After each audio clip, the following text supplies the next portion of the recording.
ಇಂದು December 26, 2025 ರಂದು ನಡೆದ Vijay Hazare trophy 2025-26ರ ಎಲೈಟ್ ಗ್ರೂಪ್ ಡಿ ಪಂದ್ಯದಲ್ಲಿ ಡೆಲ್ಲಿ ತಂಡ ಗುಜರಾತ್ ವಿರುದ್ಧ ಕಷ್ಟಪಟ್ಟು 7 ರನ್ಗಳಿಂದ ಗೆದ್ದುಕೊಂಡಿದೆ. ಬೆಂಗಳೂರಿನ ಬಿಸಿಸಿಐ ಸೆಂಟರ್ ಆಫ್ ಎಕ್ಸಲೆನ್ಸ್ನಲ್ಲಿ ನಡೆದ ಈ ಪಂದ್ಯದಲ್ಲಿ ಡೆಲ್ಲಿ ತಂಡ ತಾನು ಗಳಿಸಿದ್ದ 254/9 ರನ್ಗಳ ಮೊತ್ತವನ್ನು ಯಶಸ್ವಿಯಾಗಿ ಕಾಪಾಡಿಕೊಂಡು ಗುಜರಾತ್ ತಂಡವನ್ನ 247 ರನ್ಗಳಿಗೆ ಆಲೌಟ್ ಮಾಡಿತು.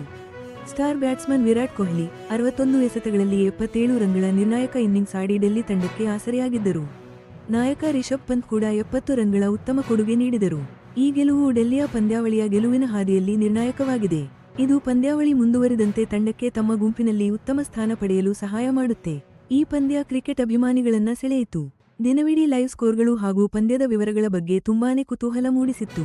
ದೇಶೀಯ 50 ಓವರ್ಗಳ ಈ ಪ್ರಮುಖ ಪಂದ್ಯಾವಳಿಯಲ್ಲಿ ಡೆಲ್ಲಿಯ ಈ ಗೆಲುವು ಅವರ ಪ್ಲೇಆಫ್ ಕನಸುಗಳಿಗೆ ತಕ್ಷಣವೇ ದೊಡ್ಡ ಬಲ ಸಿಕ್ಕಿದೆ. ಗುಜರಾತ್ ಟಾಸ್ ಗೆದ್ದು ಮೊದಲು ಬೌಲಿಂಗ್ ಆಯ್ದುಕೊಂಡಿತು. ಒಂದೆಡೆ ವಿಕೆಟ್ಗಳು ಬೀಳುತ್ತಿದ್ದರೂ ಡೆಲ್ಲಿ ಪರ ಕೊಹ್ಲಿ ಅಗ್ರೆಸಿವ್ 77 ರನ್ ಬಾರಿಸಿದ್ರೆ ಪಂತ್ ಕೂಲ್ ಆಗಿ 70 ರನ್ ಗಳಿಸಿ ಇನ್ನಿಂಗ್ಸ್ ಕಟ್ಟಿ ನಿಲ್ಲಿಸಿದ್ರು. ಕೊಹ್ಲಿ ಆಟದ ಬಗ್ಗೆ ಹೇಳ್ಬೇಕಂದ್ರೆ ಆರಂಭದಲ್ಲೇ ವಿಕೆಟ್ ಪತನ ಆದ್ರೂ 13 ಬೌಂಡರಿ, 1 ಸಿಕ್ಸರ್ ಮೂಲಕ 77 ರನ್ ಸಿಡಿಸಿ ಇನ್ನಿಂಗ್ಸ್ಗೆ ಒಂದು ಸ್ಥಿರತೆ ತಂದ್ರು. ಜೊತೆಗೆ ಸ್ಕೋರಿಂಗ್ ವೇಗನೂ ಹೆಚ್ಚಿಸಿದ್ರು. ಬರೀ 29 ಬಾಲ್ನಲ್ಲೇ ಅರ್ಧಶತಕ ಪೂರೈಸಿದ್ರು. ಗುಜರಾತ್ ಪರ ಬೌಲಿಂಗ್ನಲ್ಲಿ ಮಿಂಚಿದ್ದು ವಿಶಾಲ್ ಜೈಸ್ವಾಲ್. ಅವರು ಪ್ರಮುಖ ವಿಕೆಟ್ಗಳಾದ ಕೊಹ್ಲಿ ಮತ್ತು ಪಂತ್ ಸೇರಿ ಒಟ್ಟು 4 ವಿಕೆಟ್ ಉರುಳಿಸಿ ಡೆಲ್ಲಿಯನ್ನ 50 ಓವರ್ಗಳಲ್ಲಿ 9 ವಿಕೆಟ್ ನಷ್ಟಕ್ಕೆ 254 ರನ್ಗಳಿಗೆ ಕಟ್ಟಿಹಾಕಿದ್ರು. ಇದಕ್ಕೆ ಉತ್ತರವಾಗಿ ಕಣಕ್ಕಿಳಿದ ಗುಜರಾತ್ ಕೂಡ ಭರ್ಜರಿ ಬ್ಯಾಟಿಂಗ್ ಪ್ರದರ್ಶಿಸಿ ಇನ್ನಿಂಗ್ಸ್ನ ಬಹುತೇಕ ಸಮಯದವರೆಗೆ ಗೆಲುವಿನ ಸ್ಪರ್ಧೆಯಲ್ಲೇ ಇತ್ತು. ಆದರೆ ಡೆಲ್ಲಿ ಬೌಲರ್ಗಳು, ಅದರಲ್ಲೂ ಪ್ರಿನ್ಸ್ ಯಾದವ್ 3 ಪ್ರಮುಖ ವಿಕೆಟ್ಗಳನ್ನು ಪಡೆದು ಗುಜರಾತ್ ರನ್ ವೇಗಕ್ಕೆ ಬ್ರೇಕ್ ಹಾಕಿದ್ರು.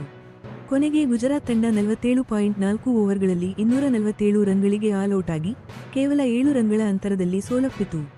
ಈ ಮೂಲಕ ಡೆಲ್ಲಿ ರೋಚಕ ಗೆಲುವು ಸಾಧಿಸಿತು. ಈ ಗೆಲುವು ತುಂಬಾ ಮಹತ್ವ ಪಡೆದಿದೆ. ಅದರಲ್ಲೂ ಈ ಎರಡು ತಂಡಗಳ ಹಿಂದಿನ ಮುಖಾಮುಖಿ ದಾಖಲೆಗಳನ್ನ ನೋಡಿದ್ರೆ ಇದರ ಮಹತ್ವ ಇನ್ನಷ್ಟು ಹೆಚ್ಚಾಗುತ್ತೆ. ಕಳೆದ 5 ಲಿಸ್ಟ್ ಎ ಪಂದ್ಯಗಳಲ್ಲಿ ಗುಜರಾತ್ 2ರಲ್ಲಿ ಗೆದ್ದಿತ್ತು. ಅದರಲ್ಲಿ 2019ರ ವಿಜಯ್ ಹಜಾರೆ ಟ್ರೋಫಿ ಕ್ವಾರ್ಟರ್ ಫೈನಲ್ನಲ್ಲಿ 6 ವಿಕೆಟ್ಗಳ ಗೆಲುವು ಮತ್ತು 2015ರ ಫೈನಲ್ನಲ್ಲಿ 139 ರನ್ಗಳ ಭರ್ಜರಿ ಜಯ ಸೇರಿತ್ತು.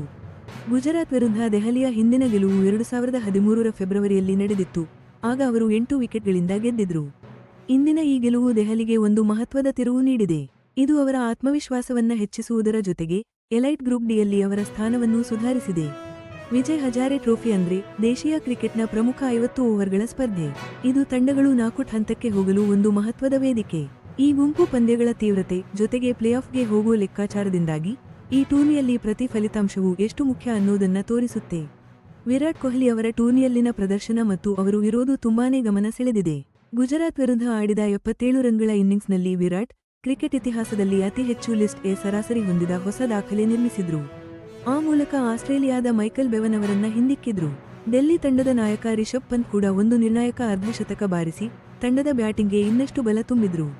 ಇಷ್ಟೇ ಅಲ್ಲದೆ 2025-26ರ ವಿಜಯ್ ಹಜಾರೆ ಟ್ರೋಫಿ ಬೇರೆ ಅನೇಕ ಕುತೂಹಲಕಾರಿ ಅಂಶಗಳನ್ನ ಹೊಂದಿದೆ.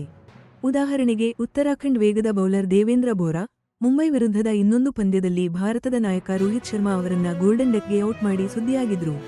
ಇದು ಭಾರತದ ದೇಶೀಯ ಕ್ರಿಕೆಟ್ನಲ್ಲಿ ಹೊಸ ಪ್ರತಿಭೆಗಳು ಬರ್ತಿರೋದನ್ನ ತೋರಿಸುತ್ತೆ. ಈ ವೈಯಕ್ತಿಕ ಪ್ರದರ್ಶನಗಳು ಟೂರ್ನಿಯ ಒಟ್ಟಾರೆ ರೋಮಾಂಚನ ಮತ್ತು ಸ್ಪರ್ಧಾತ್ಮಕ ಗುಣವನ್ನ ಇನ್ನಷ್ಟು ಹೆಚ್ಚಿಸುತ್ತವೆ. ದೆಹಲಿ ತಂಡದ ಪಂದ್ಯಗಳನ್ನ ಚಿನ್ನಸ್ವಾಮಿ ಸ್ಟೇಡಿಯಂ ಬದಲು ಬೆಂಗಳೂರಿನ ಬಿಸಿಸಿಐ ಸೆಂಟರ್ ಆಫ್ ಎಕ್ಸಲೆನ್ಸ್ ಕೋರ್ಟ್ನಲ್ಲಿ ನಡೆಸೋಕೆ ನಿರ್ಧಾರ ಮಾಡಿರುವುದು ಭದ್ರತೆ ಮತ್ತೆ ಜನಸಂದಣಿಯನ್ನ ಮ್ಯಾನೇಜ್ ಮಾಡುವುದಕ್ಕೋಸ್ಕರ ಕೈಗೊಂಡ ಒಂದು ತಂತ್ರದ ಹೆಜ್ಜೆ. ವಿರಾಟ್ ಕೊಹ್ಲಿ ಥರದ ದೊಡ್ಡ ಸ್ಟಾರ್ ಆಟಗಾರರು ಆಡೋದ್ರಿಂದ ಜನಸಂದಣಿಯನ್ನ ಸರಿಯಾಗಿ ನಿಯಂತ್ರಿಸೋಕೆ ಮತ್ತೆ ಭದ್ರತೆ ಖಚಿತಪಡಿಸೋಕೆ ಅಧಿಕಾರಿಗಳು ಕೋರ್ನ ಆಯ್ಕೆ ಮಾಡಿದ್ರು. ಅದರಲ್ಲೂ ಇತ್ತೀಚೆಗೆ ನಡೆದ ಘಟನೆಗಳ ನಂತರ ಇದು ಇನ್ನೂ ಮುಖ್ಯವಾಗಿತ್ತು. ಈ ಬದಲಾವಣೆ ಈ ಕ್ರಿಕೆಟ್ ಸ್ಟಾರ್ಗಳ ಜನಪ್ರಿಯತೆ ಎಷ್ಟು ದೊಡ್ಡದು ಅನ್ನೋದನ್ನ ಸ್ಪಷ್ಟಪಡಿಸುತ್ತೆ. ಡೊಮೆಸ್ಟಿಕ್ ಟೂರ್ನಮೆಂಟ್ಗಳಲ್ಲೂ ಇಷ್ಟು ದೊಡ್ಡ ಸಂಖ್ಯೆಯ ಅಭಿಮಾನಿಗಳನ್ನ ನಿಭಾಯಿಸೋದು ಎಷ್ಟು ಕಷ್ಟ ಅನ್ನೋದನ್ನ ಇದು ಎತ್ತಿ ತೋರಿಸುತ್ತೆ.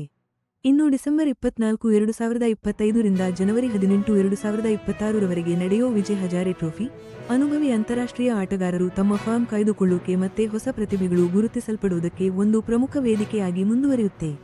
ಇದು ಮುಂದಿನ ರಾಷ್ಟ್ರೀಯ ತಂಡದ ಆಯ್ಕೆಗಳ ಮೇಲೂ ಅಥವಾ ಐಪಿಎಲ್ ಹರಾಜಿನ ಮೇಲೂ ಪರಿಣಾಮ ಬೀರಬಹುದು.